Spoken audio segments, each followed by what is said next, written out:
ಅಲ್ಲಿ ಈಗಲೇನೆ ದಾಖಲೆ ತೋರಿಸಿ. ಯಾವ ಸಫಾಯಿ ಕರ್ಮಚಾರಿಗೆ ನೀವು ಎಷ್ಟು ದುಡ್ಡು ಕೊಟ್ಟಿದ್ದೀರಿ, ಬಿಲ್ ಪೇಮೆಂಟ್ ಆಗಿದೆ ತೋರಿಸಿ. ಈಗ ಸಾರ್ವಜನಿಕವಾಗಿ ಬಹಿರಂಗ ಮಾಡಿ, ಕದ್ದು ಮುಚ್ಚಿ ಆಟ ಆಡೋದಲ್ಲ. ಇನ್ನೊಂದು ಪ್ರಮುಖವಾದಂತ ಇನ್ನೊಂದು ಪ್ರೊಪಗಂಡ, ಏನೋ ಒಂದು ಡ್ರಾಮಾ ಆಡ್ತಾ ಇದ್ದಾರೆ. ಈ ಡ್ರಾಮಾ ಒಂದು ತಿಂಗಳಿಂದ ಜೋರಾಗಿದೆ. ಯಾವಾಗ ಲೆಟರ್ ಬಂತು, ಶ್ರೀಯುತ ಓಜಸ್ವಿ ಗೌಡ ಮತ್ತು ಸಚಿನ್ ದೇಶಪಾಂಡೆ ಅವರ ಒಂದು ಲೆಟರ್ ಬಂತು, ಒಬ್ಬ ವ್ಯಕ್ತಿ ಮುಂದೆ ಬಂದಿದ್ದಾನೆ ಅಂತ ಹೇಳಿದ ಮೇಲೆ ಪ್ಲಾಸ್ಟಿಕ್ ಮುಕ್ತ ಧರ್ಮಸ್ಥಳ ಇನ್ನೂ ಜೋರು ಮಾಡಿದ್ದಾರೆ. ಅದನ್ನ ಫ್ರೀ ಪ್ಲಾಸ್ಟಿಕ್ ಡ್ರೈವ್. ಇದು ಯಾವಾಗ ಅಂತ ಹೇಳಿದ್ರೆ 4 ತಿಂಗಳ ಹಿಂದೆ ಜೋರಾಗಿ ಸ್ಟಾರ್ಟ್ ಮಾಡಿದ್ದಾರೆ ಅಲ್ಲಲ್ಲಿ. ಯಾಕಂತ ಹೇಳಿದ್ರೆ ಅಫಿಡವಿಟ್ ಕೊಟ್ಟಿದ್ದು ಲೀಕ್ ಮಾಡ್ಕೊಂಡಿದ್ದಾರೆ, ಲೀಕ್ ಆಗಿದೆ. ಲೀಕ್ ಆದ್ಮೇಲೆ ಕಾಡಿನಲ್ಲಿ ಓಡಾಡಿ ಪ್ಲಾಸ್ಟಿಕ್ ಆರಿಸ್ತೀವಿ ಅಂತ ಹೇಳಿ ಎಲುಬು ಮೂಳೆಗಳನ್ನ ಆರಿಸುವಂತ ಕೆಲಸ ಮಾಡ್ತಾ ಇದ್ದಾರೆ ಅನ್ನುವಂತ ಸಂಶಯ ಇದೆ. ಸಾಕ್ಷಿಗಳನ್ನ ನಾಶ ಮಾಡ್ತಾ ಇದ್ದಾರೆ ಅನ್ನುವಂತ ಸಂಶಯ ಇದೆ. ದಯವಿಟ್ಟು ಅಲ್ಲಿರ್ತಕ್ಕಂಥ ಪೊಲೀಸ್ ಅಧಿಕಾರಿಗಳಿಗೆ, ಬೆಳ್ತಂಗಡಿ ಪೊಲೀಸ್ ಅಧಿಕಾರಿಗಳಿಗೆ, ಧರ್ಮಸ್ಥಳದ ಪೊಲೀಸರಿಗೆ, ಡಿವೈಎಸ್ಪಿ ಬಂಟ್ವಾಳ ಅವರಿಗೆ ಸಾಕ್ಷಿಗೆ ಪ್ರೊಟೆಕ್ಷನ್ ಕೊಡಕ್ಕಾಗುದಿಲ್ಲ ಅಂತ ಹೇಳಿ ಒಂದು ಪ್ರಪೋಸಲ್ ಇಟ್ಟಿದ್ದೀರಲ್ಲ, ಅವ್ರಿಗೆ ಹೇಳ್ತಾ ಇದ್ದೀನಿ ನಾನು, ದಯವಿಟ್ಟು ಗಸ್ತನ್ನ ತಿರುಗಿಸಬೇಕು. ಸಾಕ್ಷಿ ನಾಶ ಆಗ್ಲಾರ್ದಂಗೆ. ಅದು ಯಾವನವನು ಪ್ಲಾಸ್ಟಿಕ್ ಡ್ರೈವ್ ಮಾಡ್ತಾ ಇದ್ದಾನೆ, ಪ್ಲಾಸ್ಟಿಕ್ ಫ್ರೀ ಡ್ರೈವ್ ಮಾಡ್ತಾ ಇದ್ದಾನೆ, ಚೆಕ್ ಮಾಡಬೇಕು. ಅದನ್ನು ಮಾಡೋದಕ್ಕೆ ಅನುಮತಿ ಕೊಡಬಾರದು. ಯಾವುದೇ ರೀತಿಯಾದಂತಹ ಇಲ್ಲಿ ಡ್ರಾಮಾ ನಾಟಕ ಆಡುವಂತ ಬಡ್ಡಿ ಪೂಜ್ಯರು ಮಾಡ್ತಾ ಇರುವಂತ ಡ್ರಾಮಾಕ್ಕೆ ಅವಕಾಶ ಕೊಡಬಾರದು. ಸಾಕ್ಷಿ ಮಾಡೋದಕ್ಕೆ ಎಲ್ಲಾ ಪ್ರಯತ್ನಗಳನ್ನ ಮಾಡ್ತಾ ಇದ್ದಾರೆ. ಅದಕ್ಕೆ ನಾನು ಹೇಳಿದ್ದು, ನಾವು ಅಲ್ಲಿ ಗೊತ್ತಿದೆ, ದಾಖಲೆ ಇದೆ ಅಂತ ಹೇಳ್ತಿರಲಿಲ್ಲ. 2003ರಿಂದ ರುದ್ರಭೂಮಿ ಏನೋ ಇದನ್ನ ಸರಿಯಾಗಿ ಹುಳ್ತಾ ಇದಾರಂತೆ. ಅಂದ್ರೆ 2003 ಏನಾಯ್ತು? ಏನ್ ಭೂಕಂಪ ಆಯ್ತಾ? ಏನ್ ಜ್ವಾಲಾಮುಖಿ ಆಯ್ತಾ? ಏನ್ ಇವ್ರಿಗೇನಾದ್ರೂ ಜ್ಞಾನೋದಯ ಆಯ್ತಾ? ರೇಪಿಸ್ಟ್ ಕೊಲೆಗಡಕರಿಗೆ ಅದನ್ನೆಲ್ಲವನ್ನು ಕೂಡ ಪರಿಶೀಲನೆ ಮಾಡಬೇಕಾಗತ್ತೆ. ಮತ್ತೊಂದು ಪ್ರಮುಖ ಅಂಶ, ನಿನ್ನೆ ಯಾರೋ ಒಬ್ರು ದಲಾಲ್ ಸ್ನೇಹಮಹಿ ಅನ್ನುವಂತಹ ವ್ಯಕ್ತಿ, ನೋಡಿ ದುರಂತ ಹೆಂಗಿದೆ, ಈ ಸಮಾಜದ ಈ ವ್ಯವಸ್ಥೆಯ ದುರಂತ ಹೆಂಗಿದೆ ನೋಡಿ. ನಿನ್ನೆ ಅವನ ಹೆಸರೇನು ಸ್ನೇಹಮಯಿ ಅಂತೆ, 3 ಜನರ ಮೇಲೆ, ಅಂದ್ರೆ ನಾನು, ಗಿರೀಶ್ ಮಟ್ಟಣ್ಣವರ್, ಮಹೇಶ್ ಶೆಟ್ಟಿ ತಿಮರೋಡಿ, ಸಮೀರ್ ಮೇಲೆ ತನಿಖೆ ಆಗಬೇಕು ಅಂತ ಹೇಳಿ, ಬಹುಶಃ ಆ ಅವಿವೇಕಿಗೆ ಗೊತ್ತಿಲ್ಲ. ಕಳೆದ 2 ವರ್ಷದಿಂದ ನಾವೇ ಹೇಳ್ತಾ ಇದ್ದೀವಿ, ನಾವು ಸುಳ್ಳು ಹೇಳ್ತಾ ಇದ್ರೆ ನಮ್ಮ ಮೇಲೆ ತನಿಖೆ ಮಾಡಿ ಅಂತ ಹೇಳಿ. ನಾವೆಲ್ಲರೂ ಕೂಡ ರೆಡಿ ಇದ್ದೇವೆ ಅದಕ್ಕೆ. ಮಹೇಶ್ ಶೆಟ್ಟಿ ತಿಮರೋಡಿ ಅವರು ಬಾಂಬೆದಿಂದ ದುಡ್ಡು ಬಂತು ಅಂತ ಹೇಳಿ ಅವರ ಆಸ್ತಿ ಮಾರಿದ್ದಾರೆ. ಆಸ್ತಿ ಮಾಡಿದ ಎಲ್ಲಾ ದಾಖಲೆ ಇದೆ. ಅದನ್ನ ಮುಂದಿಟ್ಟುಕೊಂಡು ಇಡಿ ತನಿಖೆ ಮಾಡಿ, ಆ ತನಿಖೆ ಮಾಡಿ, ಖಂಡಿತ ಮಾಡಿ ಅಂತ ನಿನ್ನೆನೋ ಲೈವ್ ಅಲ್ಲಿ ಹೇಳಿದ್ದೀನಿ, ಇವತ್ತು ಲೈವ್ ಅಲ್ಲಿ ಹೇಳಿದ್ದೀನಿ. ಅದೇ ರೀತಿ ಈ ಸ್ನೇಹಮಯಿ ಕಂತ್ರಿ ಅನ್ನುವಂತಹ ದಲಾಲನ ಮೇಲೆ ದಯವಿಟ್ಟು ದೂರನ್ನ ದಾಖಲು ಮಾಡಿ, ಇವನಿಗೂ ಮತ್ತು ಆ DKಶಿಗೆ ಏನು ಸಂಬಂಧ ಇದೆ, ಇವನಿಗೆ ಯಾರು ಸುಪಾರಿ ಕೊಟ್ಟಿದ್ದಾರೆ, ಇವನ ಟ್ರಾನ್ಸಾಕ್ಷನ್, ಬೇನಾಮಿ ಟ್ರಾನ್ಸಾಕ್ಷನ್, ಅದು ಕೂಡ ತನಿಖೆ ಆಗಬೇಕು, ಆಗಲೇಬೇಕು. ಅಷ್ಟೇ ಅಲ್ಲ, SIT ಮುಖ್ಯಸ್ಥರಿಗೆ ನಾನು ವಿನಂತಿ ಮಾಡ್ಕೊಳ್ತಾ ಇದ್ದೀನಿ, ಈ ಪ್ರಕರಣಗಳನ್ನ ಸಮೀರನ ಹೆಸರು ತಗೊಂಡಿದ್ದಾರಲ್ಲ, ಸಮೀರನ ಮೇಲೆ FIR ಆಗೋದಕ್ಕೆ ಯಾವ್ಯಾವ ಅಧಿಕಾರಿಗಳು ಕುತಂತ್ರವನ್ನ ಮಾಡಿದ್ದಾರೆ, ತಮ್ಮ ಲಾಬಿ, ತಮ್ಮ ಪ್ರಭಾವವನ್ನ, ನಕಲಿ ದೇವಮಾನವನ ಮಾತನ್ನ ಕೇಳಿ ಸಮೀರನ ಮೇಲೆ ಬಳ್ಳಾರಿಯಲ್ಲಿ ಕೌಲ್ ಬಜಾರ್ ಸ್ಟೇಷನ್ ನಲ್ಲಿ FIR ಮಾಡೋದಕ್ಕೆ ಯಾವ್ಯಾವ ಅಧಿಕಾರಿ ಒಳಸಂಚು ಮಾಡಿದ್ದಾರೆ ಅವರ ಬಗ್ಗೆನೂ ಕೂಡ ತನಿಖೆ ಆಗಲಿ, ಎಲ್ಲರ ಮೇಲೂ ತನಿಖೆ ಆಗಲಿ. ನಿನ್ನೆ ಹತ್ತತ್ರ ಸುಮಾರು 1 ಗಂಟೆಗೆ, ಕರೆಕ್ಟ್ ಆಗಿ ಕೇಳ್ಕೊಳ್ಳಿ, ಟೈಮಿಂಗು, ಪ್ಲೇಸ್ ಕೇಳ್ಕೊಳ್ಳಿ. ಸ್ಥಳ ಯಾವುದು? ವಿಧಾನಸೌಧದ 3ನೇ ಮಹಡಿ, ಕೊಠಡಿ ಸಂಖ್ಯೆ 339. DK ಶಿವಕುಮಾರ್ ಅವರ ಆಪ್ತ ಕಾರ್ಯದರ್ಶಿ ಇರುವಂತಹ ಚೇಂಬರ್ ಶ್ರೀಧರ್ ಅಂತ ಇದ್ದಾರೆ. ಅವ್ರ ಹತ್ರ ಈ ನಕಲಿ ದೇವಮಾನವನ ಗ್ಯಾಂಗ್ ಬರ್ತದೆ. ಬಂದು ವಸೂಲಿ ಬಾಜು ಮಾಡಕ್ ಸ್ಟಾರ್ಟ್ ಮಾಡ್ತಾರೆ. ಮೊದಲಾಗಿ ಹೇಳೋದು, ಅಯ್ಯೋ ತುಂಬಾ ಡ್ಯಾಮೇಜ್ ಆಗ್ತಾ ಇದೆ, ಹೆಂಗಾದ್ರೂ ಮಾಡಿ ಕಂಟ್ರೋಲ್ ಮಾಡಬೇಕು ಸರ್, ಇದನ್ನ ಕಂಟ್ರೋಲ್ ಮಾಡಬೇಕು ಅಂತ. ಆ ನಂತರ ನೋಡಿ SIT ಅಧಿಕಾರಿಗಳು ಹಿಂದೆ ಸರಿತಾ ಇದ್ದಾರೆ, ನಾವೆಲ್ಲ ವ್ಯವಸ್ಥೆ ಮಾಡಿದೀವಿ, SITಗಳ ಅಧಿಕಾರಿಗಳು ಹಿಂದೆ ಸರಿತಾ ಇದ್ದಾರೆ ಅಂತ ಹೇಳಿ. ಅದಕ್ಕೆ ಆ ಅಧಿಕಾರಿ ತಕ್ಕನಾಗಿ ಉತ್ತರ ಕೊಟ್ಟಿದ್ದಾರೆ, ನೋಡಿ ಆ ತರ ಏನೂ ಇಲ್ಲ, ಅವ್ರಿಗೆ ಕೇಳಿನೇ SIT ಮಾಡಿರ್ತಾರೆ ಅಂತ ಹೇಳಿ. ಇಲ್ಲ, ಏನಾದ್ರೂ ಮಾಡಿ ಕಂಟ್ರೋಲ್ ಮಾಡಬೇಕು, ಇವ್ರನ್ನ ಡ್ಯಾಮೇಜ್ ಆಗ್ತಾ ಇದೆ. ಇಲ್ಲಿ ನಾನು ಹೇಳೋದು ಸುಳ್ಳಾದ್ರೆ ವೆರಿಫೈ ಮಾಡ್ಕೊಳ್ಳಿ. ಸಿಸಿ ಕ್ಯಾಮ್ರಾ ತಗೊಳ್ಳಿ. ವಿಧಾನಸೌಧ 3ನೇ ಮಾಡಿ, ರೂಮ್ ನಂಬರ್ 339. ಅದಾದ ಮೇಲೆ ಈ ಸ್ನೇಹಮಯಿ ಅನ್ನುವಂತಹ ಒಬ್ಬ ದಲಾಲ್, ಅವನು ಎಲ್ಲ ಹೊರಗಡೆ ಬಿಚ್ಚಿಡ್ತಾ ಇದೀವಿ ಈಗ. ಈ ದಲಾಲ್ ಹೋಯ್ದು ಡ್ರಾಫ್ಟ್ ಎಲ್ಲ ರೆಡಿ ಮಾಡ್ಕೊಂಡು ಬಂದು, ನಾನು ಕೇಳೋದಿಲ್ಲ ಈ ನಕಲಿ ದೇವಮಾನವನ ಗ್ಯಾಂಗಿಗೆ DK ಶಿವಕುಮಾರ್ ಕಚೇರಿಯಲ್ಲಿ ಏನ್ರಿ ಕೆಲಸ? ಏನ್ ಕೆಲಸ ಇದೆ? ಅವರ PAಗೆ ಹೋಗಿ ಭೇಟಿ ಆಗುವಂತ ಏನ್ ಕೆಲಸ ಇಷ್ಟೊತ್ತಿನಲ್ಲಿ? ಈ ಹೊತ್ತಲ್ಲಿ ಇಡೀ ರಾಜ್ಯ ದೇಶ ಗಮನಿಸ್ತಾ ಇರುವಂತಹ ಪ್ರಕರಣ ನಡಿಬೇಕಾದ್ರೆ ಇವರು ಸಂಡೇ ಲಾಯರ್ಗಳು ಹೋಗಿ, ನಾನು ಲಾಯರ್ ಅಂತ ಹೇಳಿದ್ರೆ ನನಗೆ ಬಹಳ ವಿಶೇಷ ಗೌರವ ಇದೆ. ಆದ್ರೆ ಇವರು ಪ್ರಾಕ್ಟೀಸಿಂಗ್ ಮಾಡೋರಂತವ್ರಲ್ಲ. ಸುಮ್ಮನೆ ಅದನ್ನೊಂದು ಪದನಾಮ ಹಾಕೊಂಡು ದಂಧೆ ಮಾಡ್ತಾ ಇದ್ದಾರೆ. ಯಾಕೆ ಹೋಗಿದ್ರಿ ನೀವು? ರೂಮ್ ನಂಬರ್ 339 ವಿಧಾನಸೌಧ 3ನೇ ಮಾಡಿಗೆ ಯಾಕೆ ಹೋಗಿದ್ರಿ? ಅಲ್ಲಿ ಹೋಗಿ ಪ್ಲಾನಿಂಗ್ ಮಾಡ್ತಾರೆ. ಏನ್ ಕೆಲಸ ನಿಮ್ದು DK ಶಿವಕುಮಾರ್ ಅವ್ರ ಕಚೇರಿಯಲ್ಲಿ?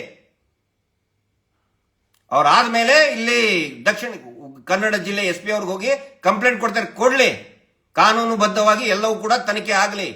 ಇಲ್ಲಿ ಸಾರ್ವಜನಿಕವಾಗಿ ಪ್ರಶ್ನೆ ಬರ್ತಾ ಇದೆ, ಇವ್ರದ್ದು ಏನು ಕೆಲಸ ಇಲ್ಲಿ ಅಂತ ಹೇಳಿ. ಎಲ್ಲವೂ ಕೂಡ ತನಿಖೆ ಆಗಬೇಕು. ಆ ನಂತರ ನಿನ್ನೆ ಲೈವ್ ಮಾಡ್ಬೇಕಾದ್ರೆ ಕೆಲವೊಂದಿಷ್ಟು ಜನ ಕೇಳ್ತಾ ಇದ್ರು, ಸರ್ ರಾಕೇಶ್ ಶೆಟ್ಟಿ ಬಗ್ಗೆ ಮಾತಾಡಿ ಅಂತ ಹೇಳಿ. ಆ ಕ್ರಿಮಿ ಹುಳದ ಬಗ್ಗೆ, ವಿಷ ಜಂತು ಬಗ್ಗೆ ಮಾತಾಡುವಂತ ಅವಶ್ಯಕತೆ ಇಲ್ಲ. ಅವನೊಬ್ಬ ಕ್ರಿಮಿ ಹುಳ, ಅವನ ಬಗ್ಗೆ ಮಾತಾಡೋದು ಇನ್ನೊಂದಿಷ್ಟು ದಿನಕ್ಕೆ ಅವನ ಅಂಗಡಿ ಬಂದಾಗುತ್ತೆ. ಜನನು ಕೂಡ ಹುಚ್ಚನಾಗಿ ಹೊಡೆದವನ್ನ ಚರಂಡಿಯಲ್ಲಿ ಬಿಸಾಕ್ತಾರೆ, ನೆನಪಿಟ್ಕೊಳ್ಳಿ. ಅಂತವನ ಬಗ್ಗೆ ಮಾತಾಡೋ ಅವಶ್ಯಕತೆ ಇಲ್ಲ. ಅವನು ಎಂತವನು ಅಂತ ನಾವು ಹೇಳೋದಲ್ಲ, ಅವನಿಗೆ ಗೊತ್ತಿದೆ. ಅದು ಅವನಿಗೆ ಅದೊಂದು ಉದ್ಯೋಗ, ಅದೊಂದು ದಂಧೆ ಅದು. ಆದ್ರೆ ಅಂತ ಕೊಳಕು ಕ್ರಿಮಿಯನ್ನ ಮುಂದೆ ಇಟ್ಟು ಕೆಟ್ಟದಾಗಿ ಬಯಸ್ತಾ ಇರುವಂತಹ ಆ ನಕಲಿ ದೇವಮಾನವನ ಮನಸ್ಥಿತಿ ಎಷ್ಟು ಕೊಳಕು ಅನ್ನೋದನ್ನ ನೋಡಿ ನೀವು. ಮೊದಲು ಜನಗಳಿಗೆ ಅರ್ಥ ಆಗಬೇಕು. ಅಂತ ಕೊಳಕು ವ್ಯಕ್ತಿಗೆ ಶಿವಗಣ ಅಂತ ಪಟ್ಟ ಕಟ್ಟಿ, ಸುಪಾರಿ ಕೊಟ್ಟು, ಬಾಯಲ್ಲಿ ಹೊಲಸು ತುರುಕಿ ಮಾತಾಡ್ಸಕಸ್ತಾರೆ. ಅವನ ಬಗ್ಗೆ ಮಾತಾಡುವಂತ ಅವಶ್ಯಕತೆ ಇಲ್ಲ. ಅಂಗಡಿ ಬಂದಾಗ್ತಾ ಇದೆ ಒಂದು, ಮುಂದಿನ ದಿನ ನೋಡ್ತಾ ಇರಿ. ಆನಂತರ ಕಹಳೆ ಅನ್ನೋ ನ್ಯೂಸ್. ಕಹಳೆ, ಅದರಲ್ಲಿ ಒಬ್ಬನಿದ್ದಾನೆ ಬೋಳಂಗಡಿ ಅಂತೆ. ಬೋಳಂಗಡಿ ಏನೋ ಮಾತಾಡಿದ್ದಾನೆ. ನಿನ್ನೆ ಸಾಯಂಕಾಲ ನಮಗೆ ಮಾಹಿತಿ ಬಂದಿದೆ, ಆ ವರದಿ ಸುಳ್ಳು ವರದಿಗಳನ್ನ ನೋಡಿ ಅನನ್ಯ ಭಟ್ ತಾಯಿ ಆತ್ಮಹತ್ಯೆಗೆ ಪ್ರಯತ್ನ ಮಾಡ್ಕೊಳಕ್ ಹೋಗಿದ್ದಾರೆ. ಮಾನಸಿಕವಾಗಿ ತುಂಬಾ ಖಿನ್ನತೆಗೆ ಜಾರಿದ್ದಾರೆ. ಈ ಕಹಳೆ ನ್ಯೂಸ್ ಮೇಲೆ ಅನೇಕ ಪ್ರಕರಣಗಳು ಇದೆ. ನಕಲಿ ದೇವಮಾನವನ ಚಾನಲ್ ಅದು. ಸುಳ್ಳು ಪ್ರಚಾರ ಮಾಡೋದ್ರ ಮೇಲೆ ಹಿಂದೆ ಸಾಕಷ್ಟು ದೂರುಗಳನ್ನು ಕೊಟ್ಟರು ಕೂಡ ಆ ಬೆಳ್ತಂಗಡಿಯ ಪೊಲೀಸರು ಪ್ರಕರಣ ದಾಖಲು ಮಾಡಲಿಲ್ಲ. ನಾನು SIT ಗಮನಕ್ಕೆ ತರ್ತಾ ಇದ್ದೀನಿ. ಅವ್ರಿಗೆ ಏನಾದ್ರೂ ಆದ್ರೆ ಈ ಕಹಳೆ ನ್ಯೂಸ್ ಅವರೇ ನೇರ ಕಾರಣ ಆಗ್ತಾರೆ. ಈ ನಕಲಿ ದೇವಮಾನವನೇ ನೇರವಾಗಿ ಕಾರಣ ಆಗ್ತಾನೆ. ಅವನ ಗ್ಯಾಂಗ್ ಏನಿದೆ ಅದೇ ನೇರ ಕಾರಣ ಆಗುತ್ತೆ. ಅದ್ರ ಬಗ್ಗೆ ನೀವು ದಯವಿಟ್ಟು ವಿಶೇಷ ಗಮನವನ್ನು ಹರಿಸಬೇಕು. ಒಬ್ಬ ದೂರುದಾರ, ಆ ಮಹಿಳೆ, ಒಂಟಿ ಮಹಿಳೆ, ಅಸಹಾಯಕ ಮಹಿಳೆ, ಕೆಟ್ಟದಾಗ ಬರೀತಾ ಇದ್ದಾರೆ. ಏನೇನೋ ಕ್ಯಾರೆಕ್ಟರ್ ಸರಿ ಇದ್ದಿದ್ದಿಲ್ಲ, ಅದು ಸರಿ ಇದ್ದಿದ್ದಿಲ್ಲ, ಇದು ಸರಿ ಇದ್ದಿದ್ದಿಲ್ಲ ಅಂತೇಳಿ ಯಾರಿಗೆ ರೈಟ್ಸ್ ಕೊಟ್ಟವ್ರು ಇದ್ರು? ದಯವಿಟ್ಟು ಅವರೆಲ್ಲರ ಮೇಲೂ ಕೂಡ ಕ್ರಮ ಕೈಗೊಳ್ಳಬೇಕು. ಆ ಕಹಳೆ ನ್ಯೂಸ್ ಎಂತ ಕಚ್ಚಡ ಹೊಲಸು ಕಹಳೆ ಬರಿತಾ ಇದ್ದಾನೆ ಅನ್ನೋದು ಗೊತ್ತಿದೆ. ಆ ಬೋಳಂಗಡಿ ಅನ್ನೋದು ಲೋಫರ್, ಅವನು ಬೋಳಂಗಡಿ ಅಂತ ಲೋಫರ್. ಸೌಜನ್ಯ ಪ್ರಕರಣದಲ್ಲಿ ಸೌಜನ್ಯ ಒಳ ಉಡುಪಿನ ರಹಸ್ಯ ಅಂತ ಥರ್ಡ್ ಕ್ಲಾಸ್ ಬೊಗಳ್ತಾ ಇರ್ತಾನ ಅವನು, ಬೋಳಂಗಡಿ ಅನ್ನೋನು. ಎಷ್ಟೊಂದು ಕಂಪ್ಲೇಂಟ್ ಕೊಟ್ಟಿದೆ ಬೆಳ್ತಂಗಡಿ ಧರ್ಮಸ್ಥಳ ಪೊಲೀಸರು, ಇದುವರೆಗೂ ಕೂಡ ಅವನ ಮೇಲೆ ಯಾವುದೇ ಆಕ್ಷನ್ ತಗೊಳ್ಳಿಲ್ಲ. ರೇಪ್ ವಿಕ್ಟಿಮ್ ಮೇಲೆ, ರೇಪ್ ವಿಕ್ಟಿಮ್ ಫ್ಯಾಮಿಲಿ ಮೇಲೆ ಕೆಟ್ಟದಾಗ ಬೈತಾ ಇದ್ದಾರೆ. ವರ್ಮಾ ಕಮಿಟಿ ಇದೆ. ವರ್ಮಾ ಕಮಿಟಿ ಪ್ರಕಾರ ರೇಪ್ ವಿಕ್ಟಿಮ್ ಮೇಲೆ, ಅವರ ಫ್ಯಾಮಿಲಿ ಮೇಲೆ ಕೆಟ್ಟದಾಗ ಬೈಬಾರ್ದು, ಟಾರ್ಗೆಟ್ ಮಾಡಬಾರ್ದು ಅಂದ್ರೂ ಕೂಡ ಈ ನಾಲಾಯಕ್ ಬೋಳಂಗಡಿ ಅನ್ನುವಂತಹ ಎಲಬು ತಿಂದು ಮಾತಾಡುವಂತಹ ವ್ಯಕ್ತಿ ಅವನು ಕಹಳೆ ನ್ಯೂಸ್ ನಲ್ಲಿ ಬೊಗಳ್ತಾ ಇರ್ತಾರೆ. ಇದುವರೆಗೂ ಕೂಡ ಬೆಳ್ತಂಗಡಿ ಪೊಲೀಸ್ ಸ್ಟೇಷನ್ ಬಂಟ್ವಾಳದವರು DSP ಆದಂತವ್ರು ಯಾವುದೇ ಕ್ರಮ ಕೈಗೊಂಡಿಲ್ಲ. ಯಾಕೆ ಕ್ರಮ ಕೈಗೊಂಡಿಲ್ಲ? ಸಮೀರ್ ಒಂದು ವಿಡಿಯೋ ಬಂದ ತಕ್ಷಣ FIR ಮಾಡ್ತೀರಿ ನೀವು. ಯಾಕೆ ಕಹಳೆ ಮೇಲೆ ಮಾಡಲಿಲ್ಲ ಇನ್ನುವರೆಗೆ? ಇದು ನೇರವಾಗಿ ಗೊತ್ತಾಗ್ತಾ ಇದೆ ಸಾರ್ವಜನಿಕರಿಗೆ. ಅಲ್ಲಿಯ ಪೊಲೀಸರು ಯಾವ ರೀತಿ ಶಾಮೀಲಾಗಿದ್ದಾರೆ, ಕೊಲೆಗಡಕರ ಜೊತೆಗೆ ಯಾವ ರೀತಿ ಶಾಮೀಲಾಗಿದ್ದಾರೆ ನೇರವಾಗಿ ಕಾಣ್ತಾ ಇದೆ. ನಾವು ತಪ್ಪು ಮಾಡಿದ್ರೆ ನಮ್ಮ ಮೇಲೆ ಕೇಸ್ ಮಾಡಿ, ನಾವೇನಾದ್ರೂ ತಕರಾರು ಮಾಡಲ್ಲ, ಕ್ರಮ ಕೈಗೊಳ್ಳಿ. ತಕರಾರು ಮಾಡಿಲ್ಲ ಯಾವತ್ತಿಗೂ ಕೂಡ. ಅವ್ರನ್ನ ಯಾಕೆ ಸುಮ್ಮನೆ ಬಿಡ್ತಾ ಇದ್ರಿ, ಬೊಗಳಾಕ್ ಬಿಡ್ತಾ ಇದ್ರಿ? ರಾಕೇಶ್ ಶೆಟ್ಟಿ ಆ ಒಬ್ಬ ಯಾರು ಭೀಮಾ ಇದ್ದಾನೆ, ದಲಿತ ಕುಟುಂಬದಿಂದ ಬಂದವನು, ಬೇಕು ಅಂದ್ರೆ ಕೆಟ್ಟದಾಗ ಬೈತಾ ಇದ್ದಾನೆ. ಯಾಕೆ ಸೋಮೋಟೋ ಕೇಸ್ ರಿಜಿಸ್ಟರ್ ಮಾಡಲಿಲ್ಲ? ಸಮೀರಿನ ಮೇಲೆ 2 FIR ಮಾಡಿದ್ದೀರಾ ನೀವು. ನಾಚಿಕೆ ಆಗಲ್ಲ ನಿಮ್ಗೆ ಪೊಲೀಸರಿಗೆ? ಎಷ್ಟು ವರ್ಷದ ಇನ್ನು ಎಲ್ಲಿವರೆಗೆ ಕಾಯ್ತೀರಾ, ಕಾಪಾಡ್ತೀಯ ಆ ನಕಲಿ ದೇವಮಾನ ಲೋಫರ್ 420ನ? ಮೊನ್ನೆ ಹೇಳ್ತಾವ ಇದರಲ್ಲಿ ಅಫಿಡವಿಟ್ ಅಲ್ಲಿ ಬರೆದು ಕೊಟ್ಟಿದ್ದಾನೆ ಅವನು ಹರ್ಷೇಂದ್ರ ಅಂತ. ಅಫಿಡವಿಟ್ ಅಲ್ಲಿ ಬರೀತಾನೆ ಏನು ಅಂತ, ನಾವು ಫ್ರೀ ಮೀಲ್ಸ್ ಅಂತ, ನಾಲೈಕ್ ಫ್ರೀ ಮೀಲ್ಸ್ ಅದ್ರದ್ದು ಹೇಳ್ತಾ ಇದ್ದೀನಿ. ಅದ್ರದ್ದು ಈ ನೆಕ್ಸ್ಟ್ ನನ್ನ ಇನ್ಸ್ಟಾದಲ್ಲಿ ಕೂಡ ಅದು ರಸೀದಿ ಕಾಪಿ ಹಾಕ್ತಾ ಇದ್ದೀನಿ, ದಯವಿಟ್ಟು ಎಲ್ಲರೂ ಗಮನಿಸಿ. ಬೆಂಗಳೂರಿಂದ ವಾಸಂತಿ ಅನ್ನೋ ಒಬ್ಬ ಭಕ್ತರವರು, ದೇವಸ್ಥಾನದ ಭಕ್ತರು 20 ಲಕ್ಷ ರೂಪಾಯಿಯನ್ನ ಅನ್ನದಾನಕ್ಕಾಗಿ 20 ಲಕ್ಷ ರೂಪಾಯಿಯನ್ನ 2023ರಲ್ಲಿ ದೇಣಿಗೆಯಾಗಿ ಕೊಟ್ಟಿದ್ದಾರೆ. ಇದೇ ನಕಲಿ ದೇವಮಾನವ ಸಹಿ ಮಾಡಿ ಕೊಟ್ಟಿದ್ದಾನೆ, ರಿಸಿಪ್ಟ್ ಕೊಟ್ಟಿದ್ದಾನೆ. 20 ಲಕ್ಷ ನಂಬರ್ ಕೂಡ, ರಸೀದಿ ನಂಬರ್ ಕೂಡ ಹೇಳ್ತಾ ಇದ್ದೀನಿ. ರಸೀದಿ ನಂಬರ್ 254/23/24.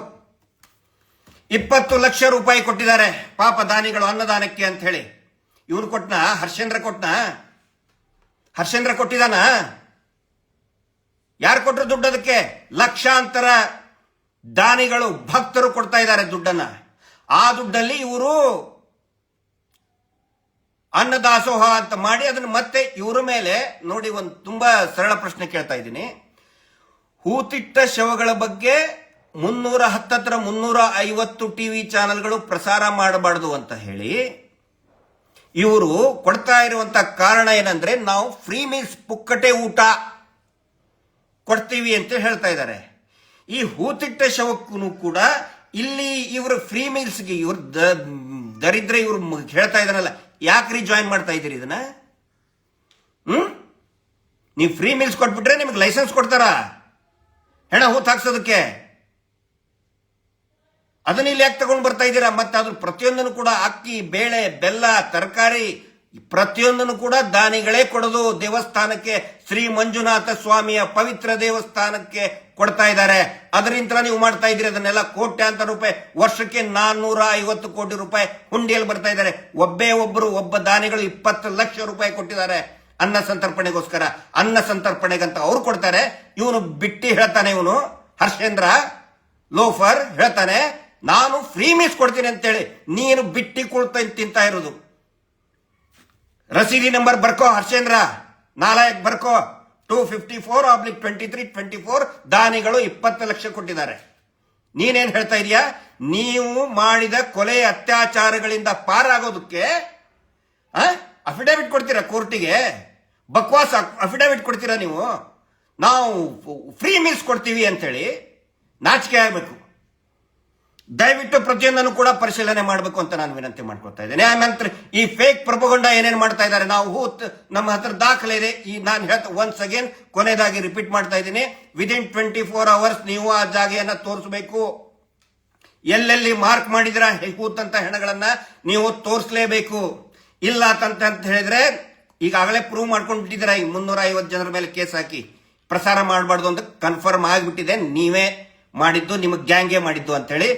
ಈಗ ಇನ್ನೂ ಒಂದು ಅವಕಾಶ ಕೊಡ್ತಾ ಇದ್ದೀನಿ, ಕೊನೆ ಅವಕಾಶ ನಿಮಗೆ. 24 ಗಂಟೆಗಳಲ್ಲಿ ತೋರಿಸಬೇಕು.